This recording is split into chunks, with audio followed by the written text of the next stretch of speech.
We would like you to write in one word that best describes how you felt after watching each of the two films. So Mighty Jerome and Rustic Oracle. That's one word for each of the films, so 2 words in total. We'll be taking all of the words that you submit and making a word cloud that we'll be able to share with you later on in the live stream. And also, you all know how online chats work, so please use the chat in Meeting Pulse. Get to know each other. Get in there right now. Say hi. Tell us where you're watching from. Maybe you're at home. Maybe you're in a classroom. Tell us where you are. Maybe tell us what the weather's like. Tell us something fun about your town. Get in there and chat with each other. And now I would like to introduce the host of today's show, Garvia Bailey.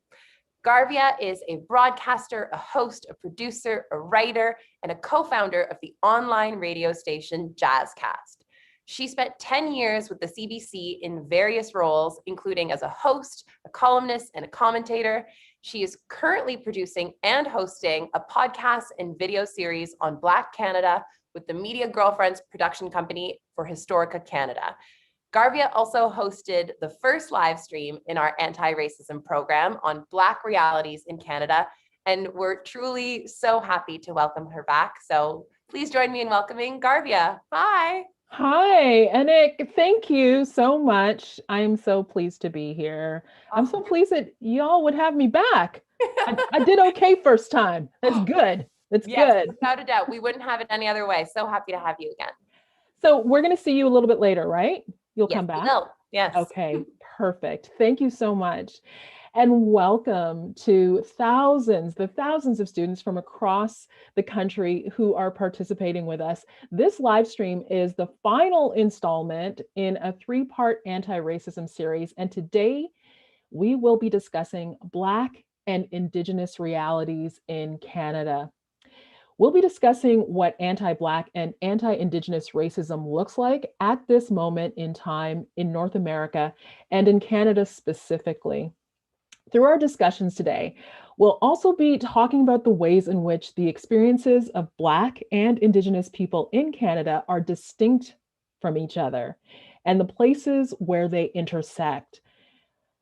All of you watched Charles Officer's documentary, Mighty Jerome, and Sonia Bonspiel-Boileau's film, Rustic Oracle. We are about to bring both of those filmmakers on to talk about their work with you. So it's such a treat. I can tell you a little bit about Charles. Charles was born in Toronto and began his career as a hockey player. He was even drafted by the NHL to play for the Calgary Flames. However, his hockey career was cut short due to injury. He moved into the world of film and has never looked back. His most recent film, Aquila's Escape, was nominated for 8 Canadian Screen Awards. Charles will be joining us today from the set of his new show. It's called The Porter. It's so exciting. The show will be digging into Black Canadian history, and it's Canada's biggest Black-led TV series with an entirely Black Canadian creative team. How cool is that? Sonia is Mohawk and Quebecois filmmaker and a graduate of Concordia University's Mel Hoppenheim School of Cinema. She is an award-winning filmmaker who has developed and produced television projects in both English and French, ranging from children's programming to socially driven documentaries to the psychological thriller La Dep. Rustic Oracle was also nominated for a Canadian Screen Award. Right now, Sonia is working on a limited series called Portois Flora about residential schools in Quebec. It's a show she's been writing for the past 4 years, and it's coming out next year. Here are some highlights from both Sonia and Charles's careers. Named one of 10 to watch by Playback magazine, Charles Officer is an acclaimed Canadian director. He originally studied visual art and worked as a professional hockey player in the UK before venturing into the cinematic industry, becoming an actor, a screenwriter, and a director. His contribution to the filmography of Canada is expansive, varied, and wide-reaching. His work is infused with a deep commitment to addressing inequality, racism, and injustice. This is Charles Officer. Sonia Bonspi-Boileau is a bilingual Kanyen Kehaka and Quebecois filmmaker who brings Indigenous content to the screen for viewers of all cultural backgrounds. Writer, director, activist, and documentarian, her many credits explore her bicultural heritage and the impacts of colonialism. She received an extensive and well-rounded education in multiple facets of creative performance and film production. Belonging to the Mohawk Nation of the Haudenosaunee Confederacy, her work in French and in English now focuses on utilizing fiction as a tool to tell her truth and to reclaim her stories. This is Sonia Bonspi-Boileau.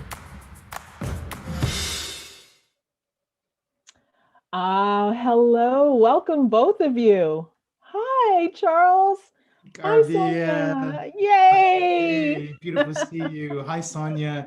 Hi, Charles. Hi, Garvia. So happy to be here. This is so great. We're going to just dive right in because I know, Charles, you don't have a lot of time to be with us. So let's just get into it. The students who have watched your films were asked in advance to submit questions that they wanted to ask you. And our live audience will be adding their questions into Meeting Pulse as well. But before we jump into talking about your films, I just want to ask you a question that came in from a student, which I think is a great jumping off question. So here's the question. Are you both ready? I think so. I think you're both ready. How important is it in your work to represent where you come from and who you are? It's kind of a big question to start things off, but Sonia, let's start with you. It's a great question because honestly, it's everything. It's the reason why I decided to go into film, was to express who I was, but also to be able to participate in changing the landscape, the cinematic landscape. You know, growing up, I didn't see many Indigenous characters on screen. I didn't see many films that were told from an Indigenous perspective. And I wanted to change that. So I think it's at the root of everything that I do. And I just want to be a part of that change on screen so we can actually see ourselves in the real way. I don't know if Charles, you feel the same way, but that's how I see it. Oh my gosh, it's like we are mirroring. I'm just going to end up stealing your response. It's the absolute truth. I think as creators, we grow up and we're wondering, where are we? Specifically in the cinematic landscape, television, our representation, who we are. So I think at the core of our work, I guess you say it's in our DNA, like to actually, to express where we come from, who we are, and speak for our community, and put that out there, because we've seen that the representation has been sorely lacking, and we're talking about the history of cinema. We're not talking about the last couple of the history of it. So since its inception, it has not been a medium that has embraced us, has welcomed us, and we've had to fight tooth and nail for that space. So, and to inspire the younger generation and creators who see that, who recognize that there is some sort of possibility for them as well to engage in this amazing form that encompasses everything. It's our storytelling. So it is very important for us. Yeah. So it's everything. We're going to dig into a little bit more about that, because a lot of these questions that you're going to get today are about identity, and your place in being keepers of these stories. Now, last week, we invited some students from across the country to join us for a roundtable discussion about some of these issues. That session was hosted by Jason Ryle. Jason is a producer, he's a curator, a story editor, an independent arts consultant based in Toronto. He is Anishinaabe from Lake St. Martin, Manitoba. From 2010 to 2020, Jason was also the executive director of Imaginative, the world's largest showcase of Indigenous screen content. So this is what we're going to do. We're going to watch a clip of students in the roundtable talking about, first, we're going to go with Mighty Jerome.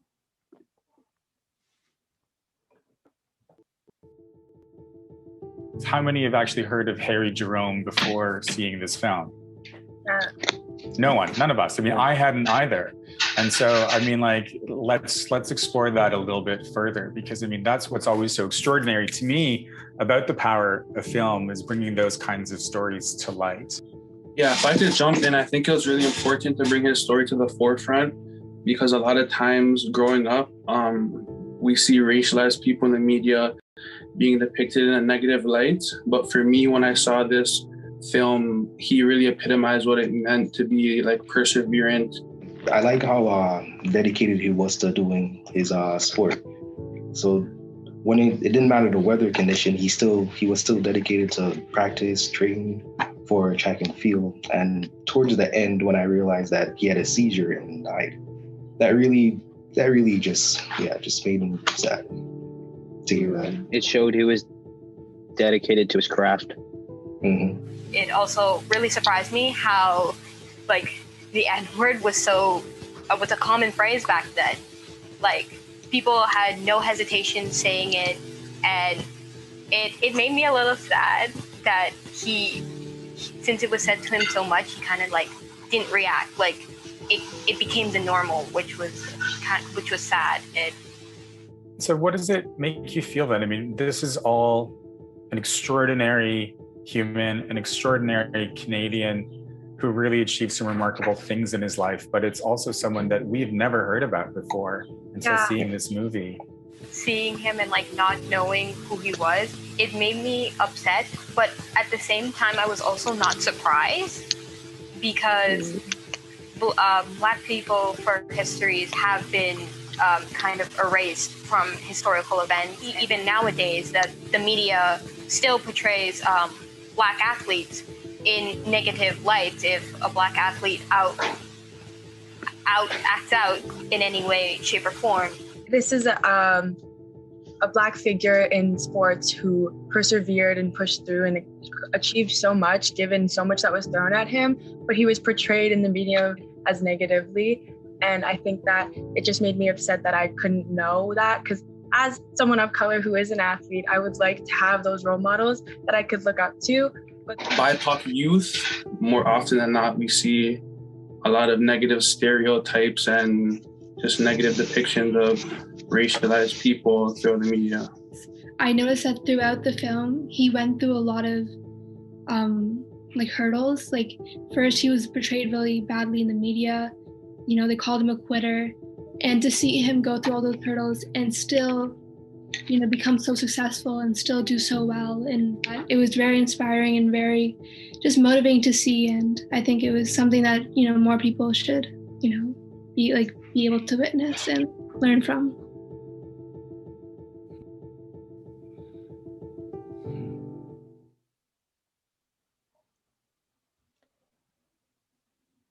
Wow. There you have it. Charles, what did you think of that conversation? It's exactly, it's amazing the lineage and these young folks articulating exactly why I had to make the film.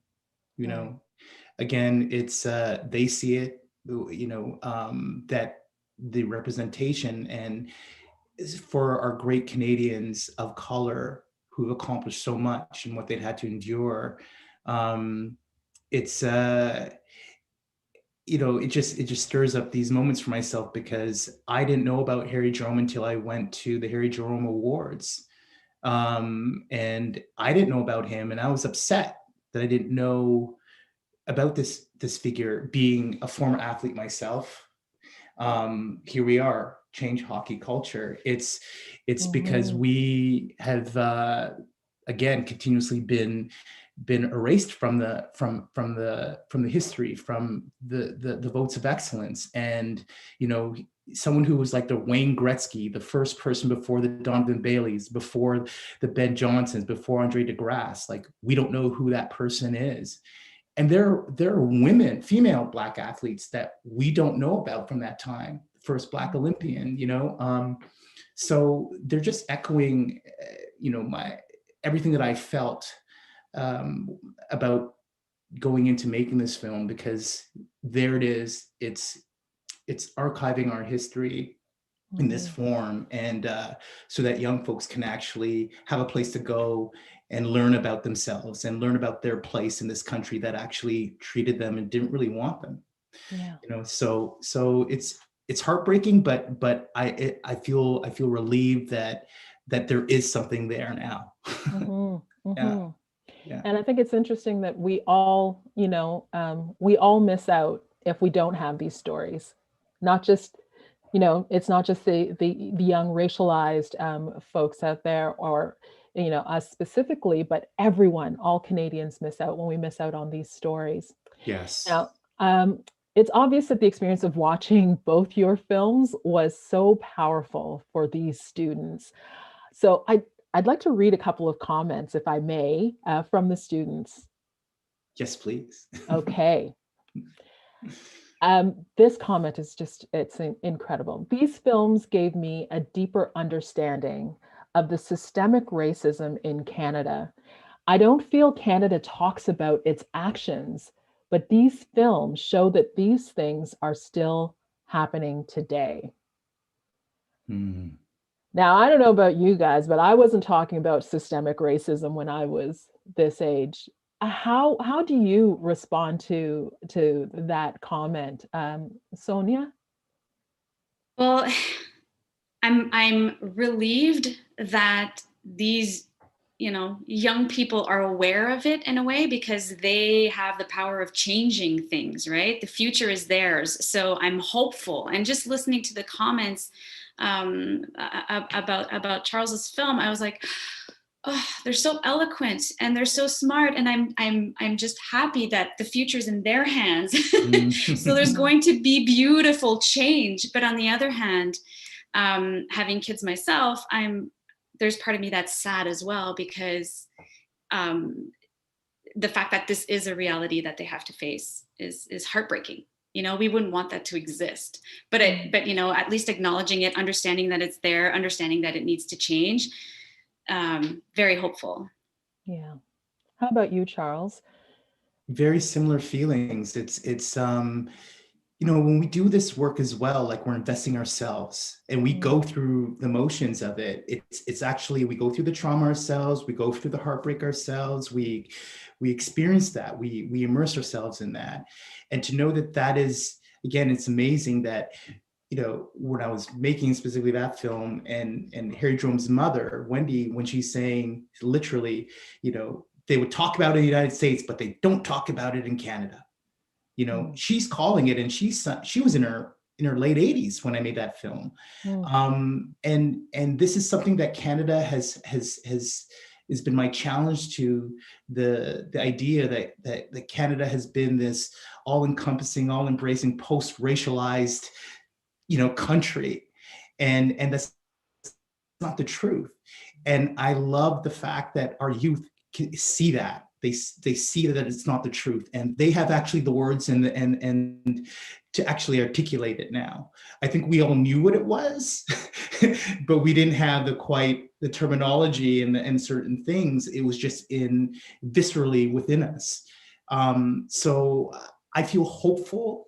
They give me joy, and it's, again, like, if youth can see it, right now, then, you know, those that are of these, you know, corporate allegiances and the way that people are making pledges to be aware, and they're just catching up right now.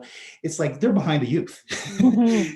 You know, like, they're ahead of that. The youth are ahead of what the powers that be have been mobilizing and moving forward. So that gives me hope, and it gives me the engine and the energy to keep doing what we do.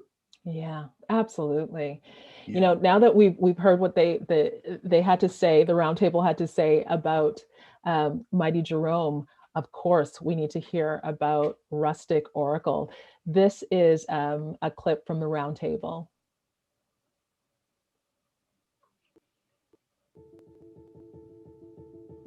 It's a good time to segue to Rustic Oracle. I mean, it's a very different kind of film. Certainly, it's more of a narrative focused on an Indigenous family around the theme of missing and murdered Indigenous women and girls. I mean, a very different type of film. I'd love to hear some initial reactions to that film. I liked the film Rustic Oracle because it did cover a really important issue. I felt the way they dealt with it was important.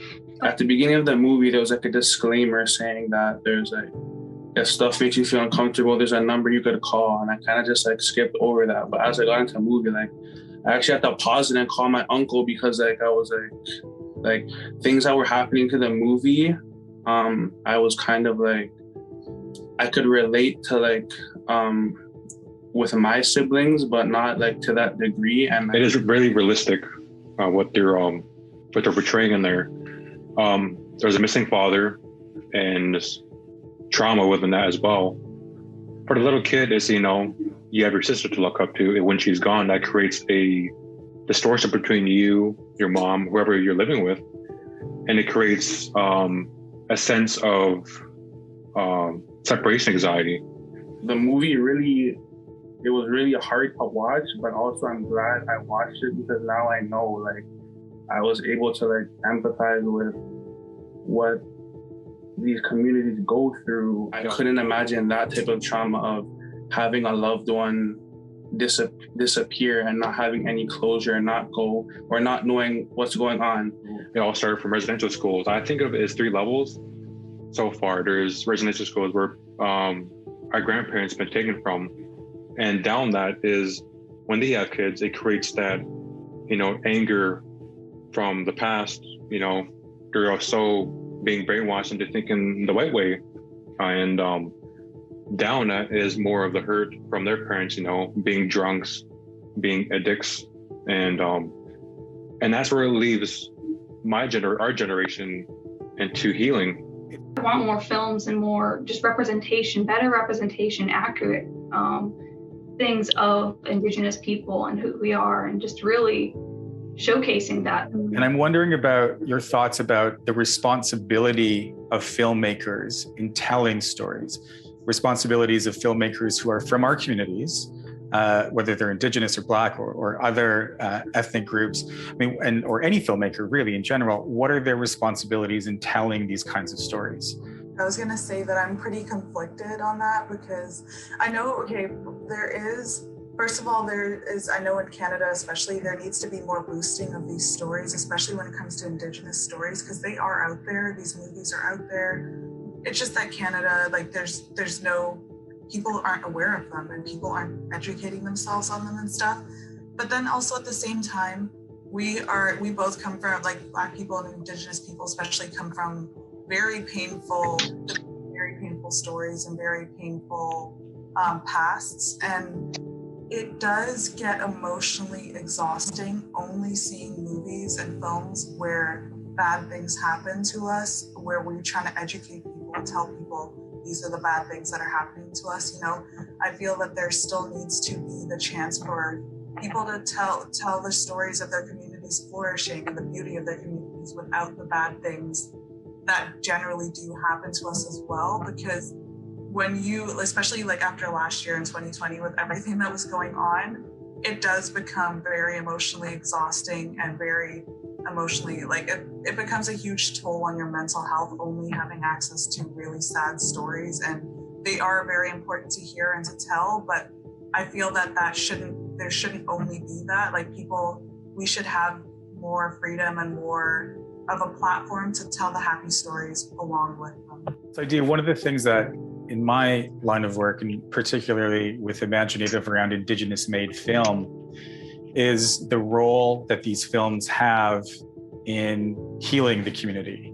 So oftentimes filmmakers, and I'm not speaking on Sonia's behalf, but this is something I've heard from other Indigenous filmmakers, is the act of telling these stories is a healing process for them, for their family, for their community, and presumably also a healing process for the audience watching it too. That especially having that movie told from the perspective of a child who's all-seeing, who notices everything, a child who's inquisitive, and a child who's innocent, really painted the picture that I never really experienced yet.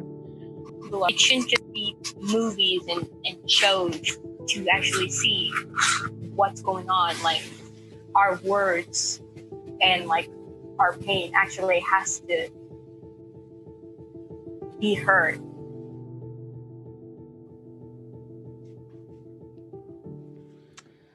Wow. Oh my. Whoo.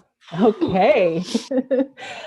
Now, Sonia, you really are in the hot seat now, because I really need you to respond to all of that. And I know it's a lot to respond to, but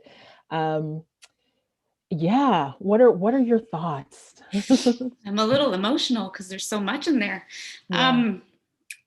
One of the key words that came out was empathy. Yeah. And for me, that is the main reason why I made this film, was to create empathy for families who have gone through this.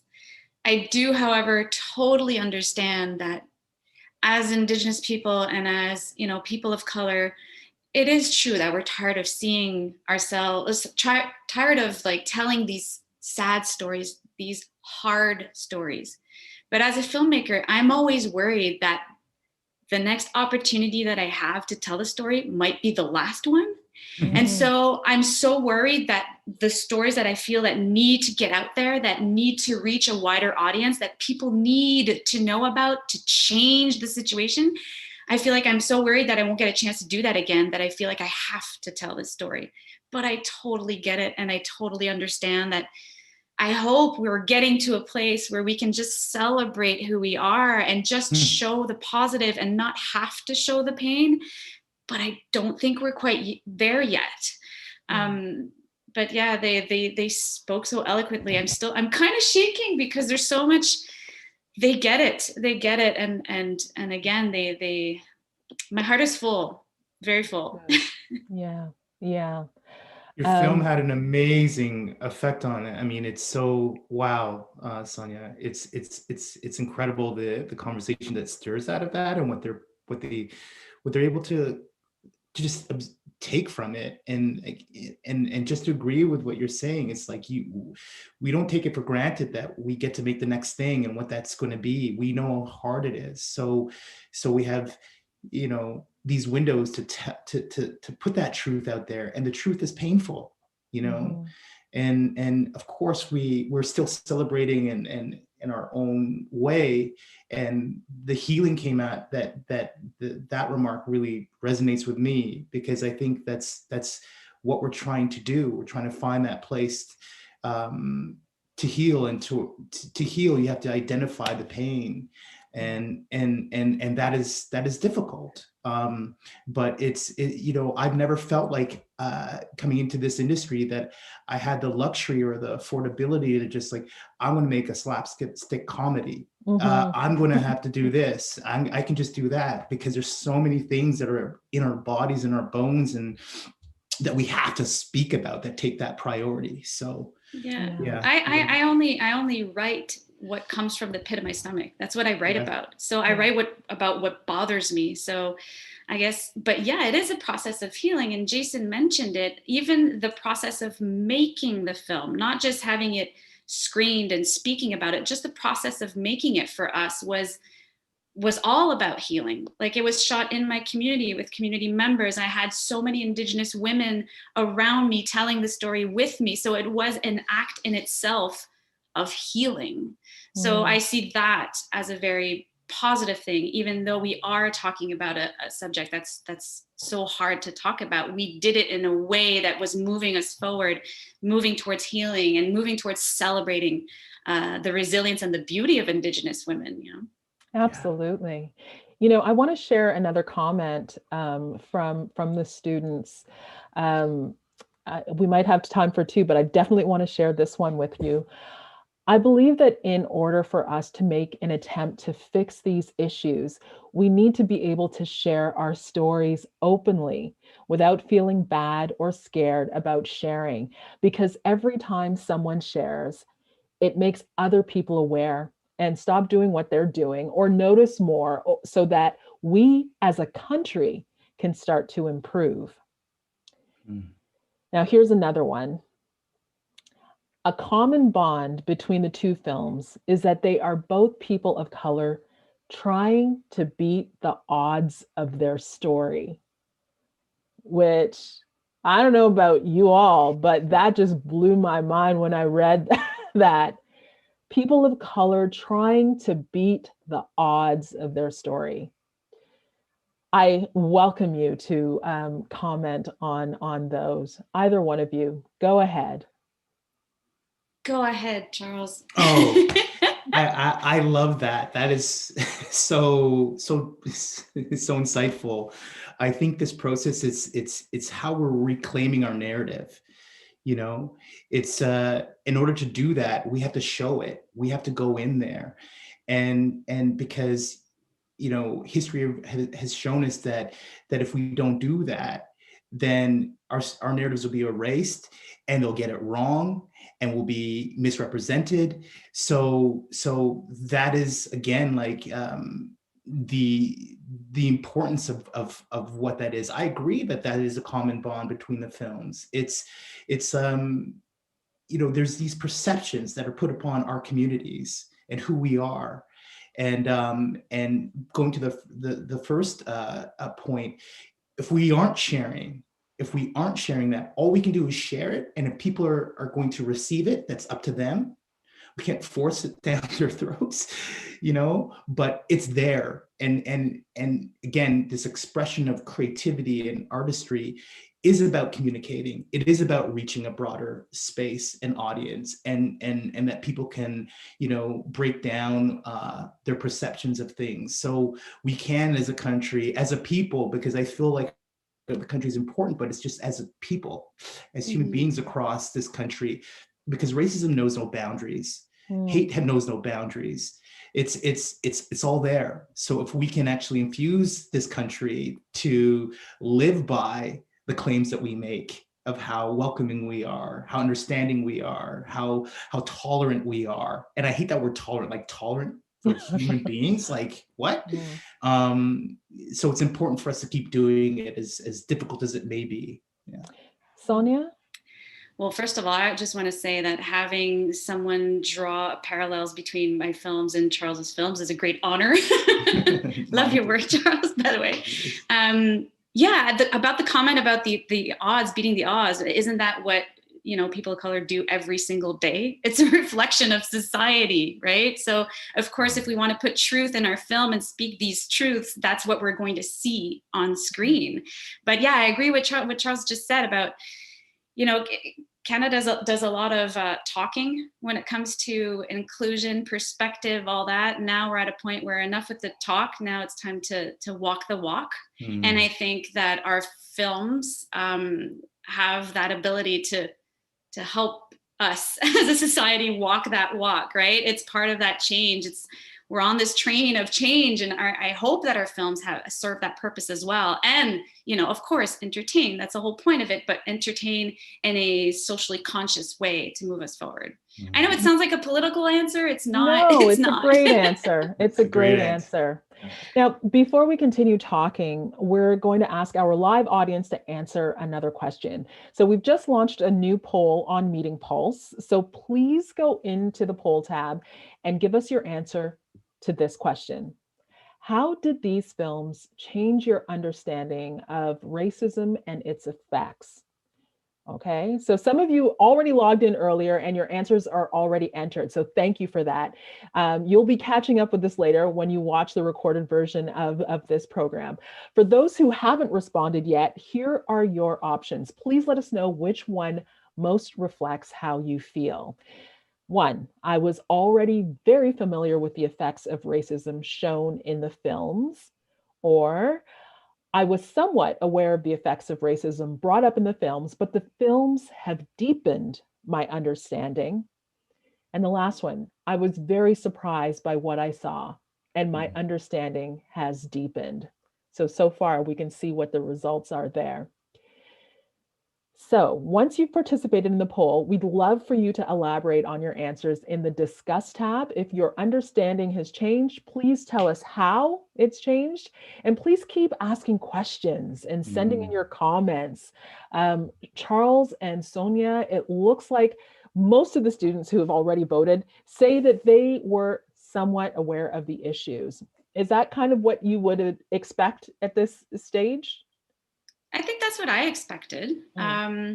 You know, I don't know if it's the same for you, Charles, with your films, but when I have all these screenings of films, I feel like the younger the audience, the more already aware they are, and the older the audience, the more like it's almost like a smack in the face by the end of the film, and there's a lot that they didn't know about, and they'll admit to that, which I actually really do appreciate as well. You know, admitting that you didn't know, there's nothing wrong with that, because now you know. So, but yeah, most of the younger audiences already have a somewhat of a good understanding of what's going on, and again, it goes back to what we said earlier about that hope. Yeah, for sure. Absolutely. Yes. Charles, there is a question that has come in specifically.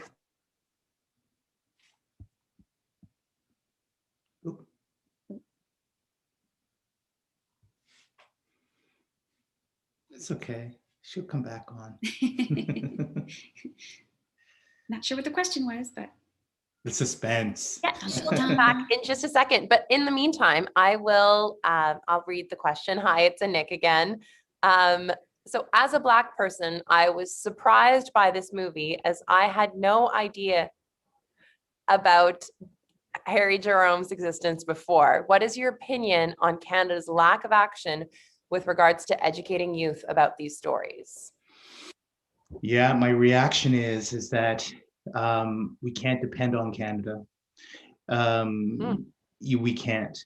My own personal education through our system of education system has never presented these stories for me to absorb, to inspire me. So that's a sad part, that it's like it's left to our communities and our elders and creators and artists to do that work.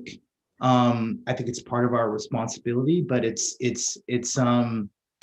but now, specifically with our young folks and the conversations that have been stemming more potently over the last couple of years, or the last like 9 months, let's be real.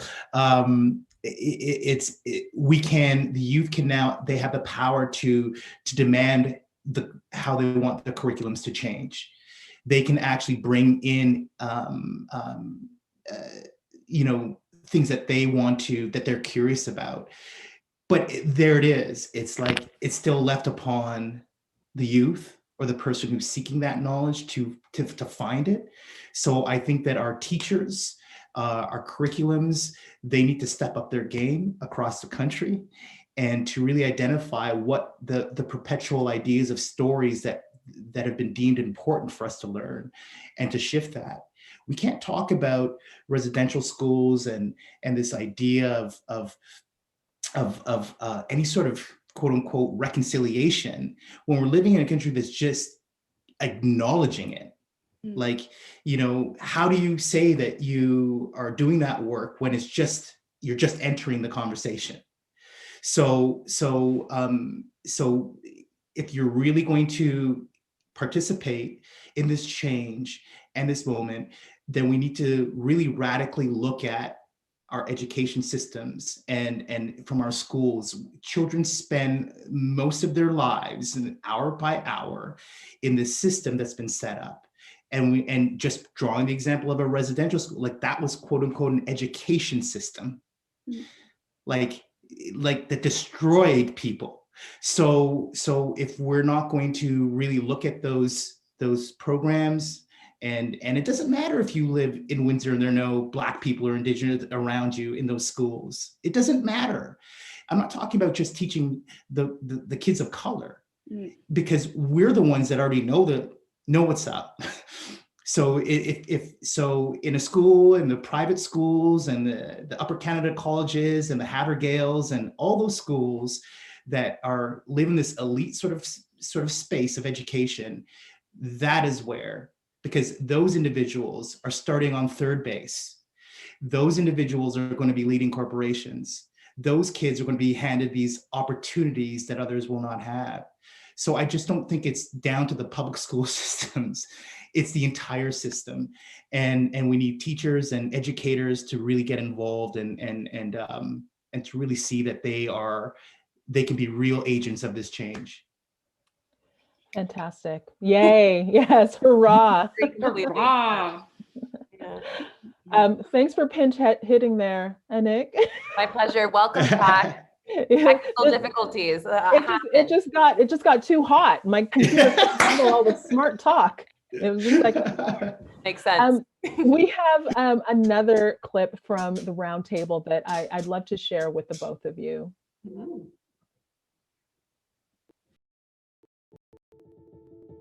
I mean, I know, like you, racism is something that we have to grapple with on a daily basis. I mean, getting tired and frustrated of it and having a circularity of conversations can just be frustrating. You know, it could just be maddening. I mean, I feel that frustration. I want to invite any comments from anyone here in terms of any particular things. Do you want to have a self-reflection? Is there something specific you would like to address? Please bring those forward. Because of the pandemic, a lot of members from the Asian community have started like being attacked and stuff like that.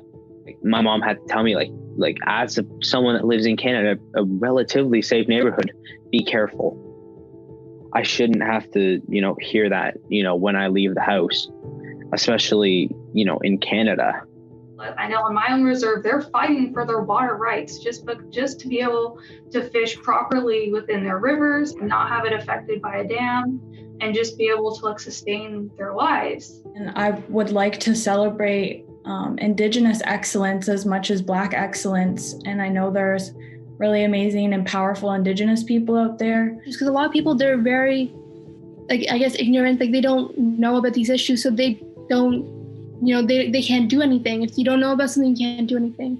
So I think teaching people more about these issues is the first step.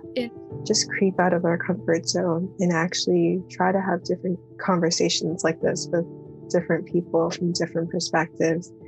We could actually make such great change, right? It's like until you experience something, people are very hesitant to try to change their way of life, right? I want to go into education and I want to provide those resources for teacher, because there shouldn't be an excuse anymore for why this isn't being taught. This is Canadian history. This is not just Indigenous people history. This is not just what happened to these different people here. This is Canadian history. This is what happened here. This is how Canada came to be.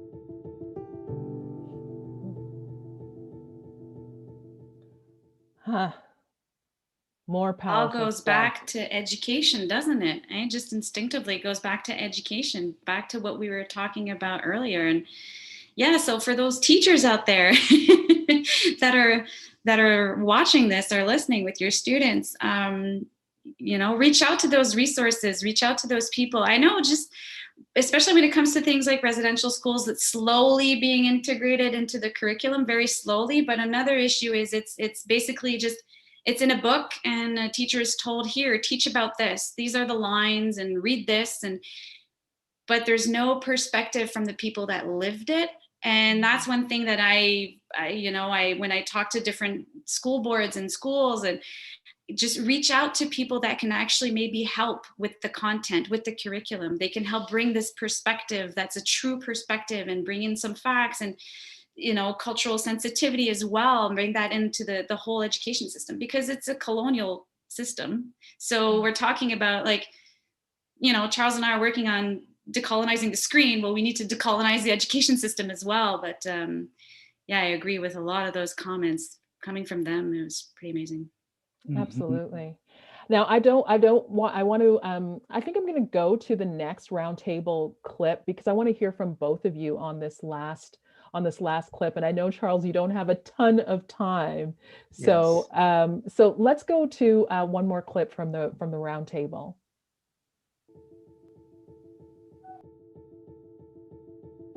And I actually want to take a moment to ask Corbin, like, I seen you said you live on the reserve, and I live in Toronto, so I don't really know how it's like coming in your shoes. So I want to ask you, like, what's something that you want me to know or like leave this meeting with, so I can better speak on these issues and like be more aware of what's going on in within the Indigenous community, so I could like be an advocate and ally. Because I really think what Indigenous people in Canada endured is like really sickening to my stomach, and it's not spoken enough.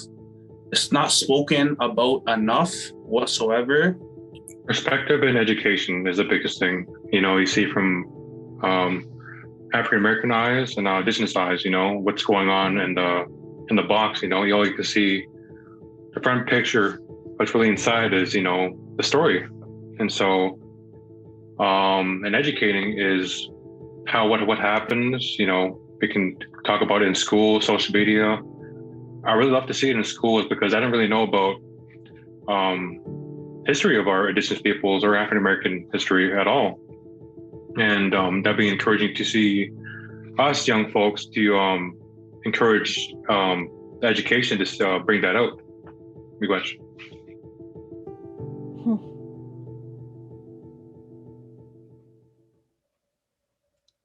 Wow. So I'll start with you, Charles. So much wisdom in those roundtable discussions that it's really quite remarkable. And I don't know, for me, it feels heartening. What are your thoughts on it, Charles? Oh, wow. It is. I think we're all in this emotional place right now, because you see how eager and hungry they are to understand and to participate. And we can visibly see or hear from their experiences what's been lacking. What's been lacking for them to, we're supposed to be adult folks who've grown to lead, direct the youth. And here they are saying, here we are, we want to know more. And they're, without, National Canadian Film Day or Real Canada or these other extenuous, like these programs to help to make that connection. It's like, again, it just comes back to the importance of what the youth are exposed to. Like, if we're not understanding that we were all immigrants on this land except for the Indigenous peoples, base one, starting there, like, what are we learning? So it breaks my heart when he's like, there's that disconnect of wanting to know and actually, how much resources, where they have to go to learn. But it gives me hope and that the desire is there, and that needs to be recognized in its entirety for our youth. For sure. So yeah, that's not an eloquent answer, but I just feel like, wow, the disparity is so clear, and we've got to, as adults and grown, educated folks around here, they've spoken. The truth is there. Yeah. It's right there. We know what we have to do now. Yeah. And the thing is, they're asking each other, right? Like, it's not just, right. It's like we're going, if y'all older folks can't deal with it, we're going to ask each other and we're going to make it happen. Your thoughts, please, Sonia. Yeah, well, I had tears in my eyes, and I can't really tell if they're tears of sadness or tears of joy and relief. It's like a weird mix. they're reaching out, like Charles said, they're reaching out because they're actually telling us all they want to learn more, but the fact that they're reaching out to each other to learn more, that's something that each individual on this planet, in this country, could easily do. It does not require any effort whatsoever. It's like one of the students who said, like, it's all about stepping out of your comfort zone. That's exactly it. Reach out to another person and don't be shy to like break that barrier, expose the fact that you don't know about this person, their culture, their background, their life, and build those bridges. And don't wait for the adults to do it. Don't wait for society to do it. Don't wait for governments to do it. If you do it, if every person does it individually, then there you go. The change will, it'll go like this. And there will be change. Yeah. As we mentioned, Charles, you're on set right now. Yeah. The show. And you've got to get back to your cast and crew. They were so lovely and gracious enough to give you some time with us today. So I guess I have to say goodbye, but you know what? Our show isn't over yet. We've got the results of our hello poll and some more comments and questions to read from all of you, which have been coming in throughout the show. But Charles, I have to thank you so much for taking the time to be here with us today and to speak with us today. We look forward to the new project. Oh, it's been a pleasure. I'm honored to participate, especially seeing your face, Garvia.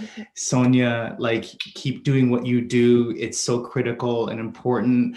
You have an ally, you know that here. We're doing our thing. And Nick, thank you so much for making this all happen. And I love your emotional responses. And to all the youth out there, keep fighting for us. It's for us, all of us. So stay engaged, keep, pressuring individuals and the adults for the change that you want to see. And I love you all. Thank you. Be safe. Thank you, Charles. Okay, bye. And just for the audience out there, don't forget to look out for Charles's show. It's called The Porter. It's coming out on CBC. And of course, Sonia's show, Pour toi Flora. My French is so bad. It's been a long time. It wasn't that bad. What are you talking about? Thank you. It's coming out on Radio-Canada and APTN. But Sonia, now it's just the two of us. It's just us ladies. We've got the floor. Bring it on. Here. Bring it on. I got a question for you. This is from one of the students. And this is a very interesting question. Why exactly was this story set in the 90s? Very important question. And I love that question because honestly, even before we hit production, my production manager said, you know how expensive it is to shoot in the past. Why can't you tell this story in the present? Two reasons. One of the good things of social media in recent years, it allowed a lot of families who had a missing loved one to get the word out, right? As soon as you're looking for something or someone, the first thing that you're going to do is going to go to social media. So especially for Indigenous communities, remote Indigenous communities, having access to social media has definitely been a game changer. So what I wanted to show was what families had to go through before they had access to social media. So the fact that Susan, the mother, actually has to go out and leave her community and hit the road just to get the word out because there aren't any resources out there to help her. I wanted to show that there are, hundreds of families that had to go through that. And the other reason is I wanted to show that even if Ivy has gone through something so traumatic and so hard, she still grew to be a wonderful, strong Ongwehongwe woman, a Ganigahaga woman who became a mother, a loving mother who has a beautiful daughter. So I wanted to show the light and the beauty and the resilience and the strength of motherhood. And I guess if I had set the story in the present, I would have had to have like Ivy in the future and it would turn into a sci-fi. That would have been weird.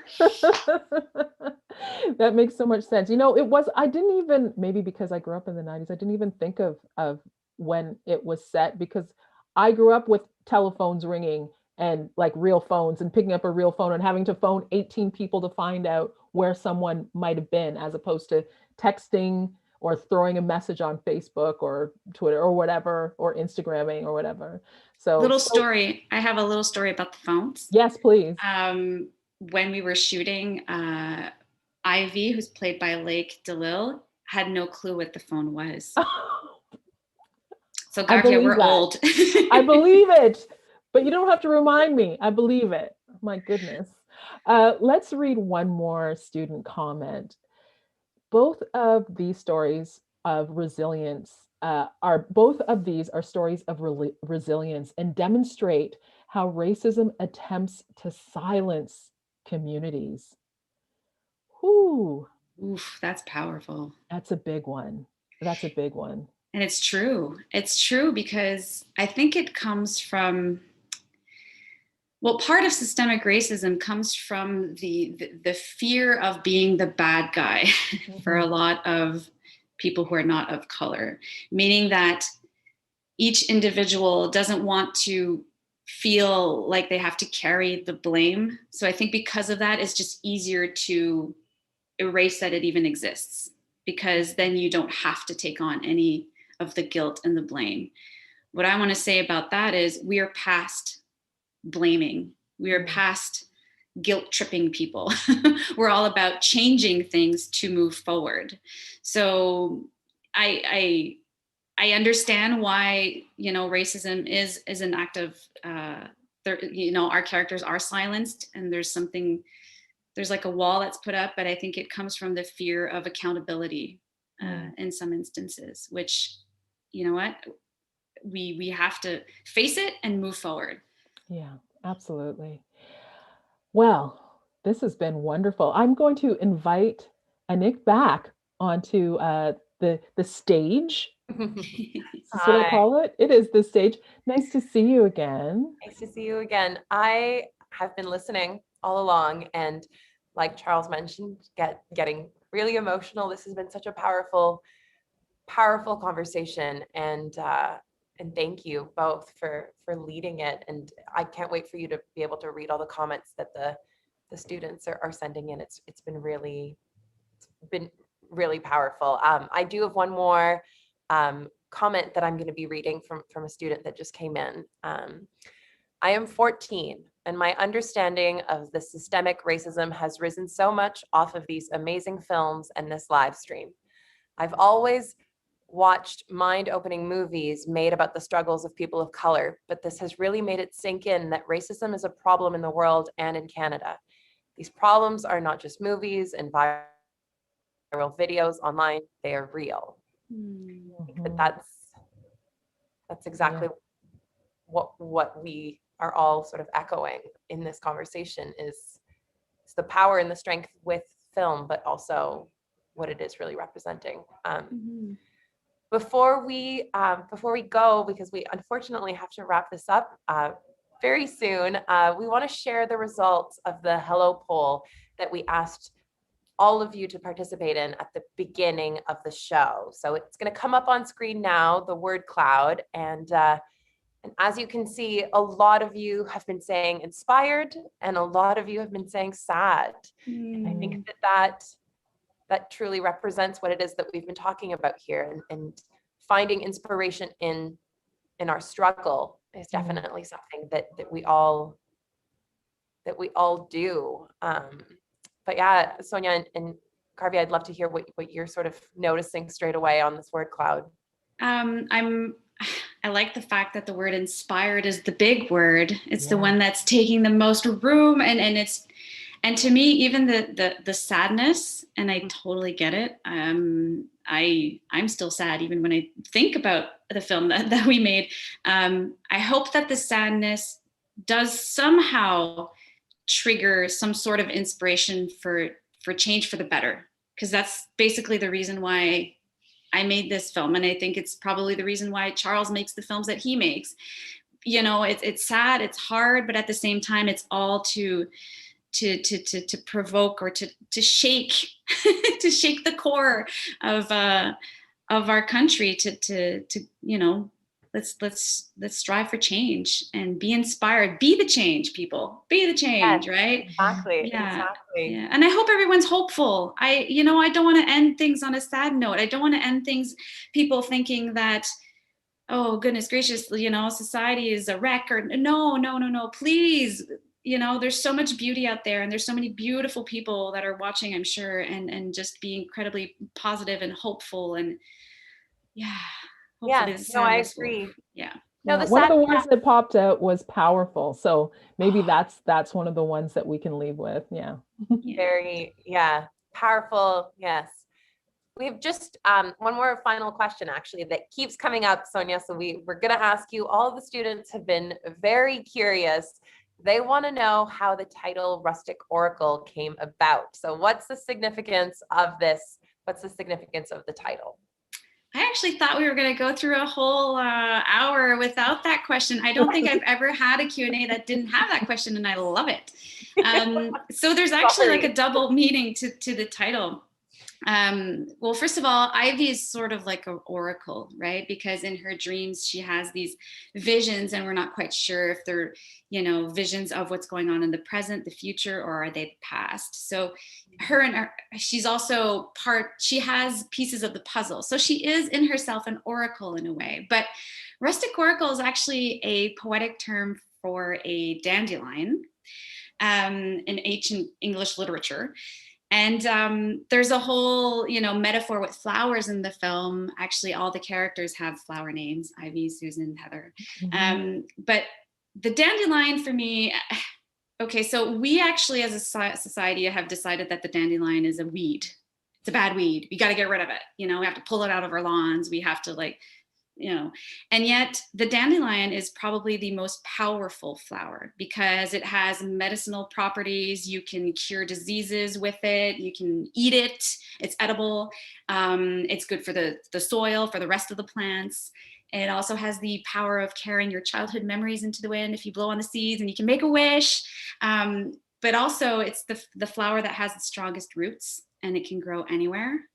And to me, there's something to be said about how things really are compared to how we decide to view those things, right? So, as a society, we decided to view the dandelion as a weed, and yet by definition, it is an extremely powerful flower. So to me, not that I'm comparing Indigenous women to a dandelion, but to me that there's a metaphor there as to how society perceives Indigenous women versus how powerful, and we don't see these women for their strength and their power and the resilience and what they can bring to society as a whole, Oh, what a beautiful metaphor. And I'm sure that all the students who have been asking that's going to be a really wonderful answer for them to receive. So thank you for sharing that, all the thought behind that. I also just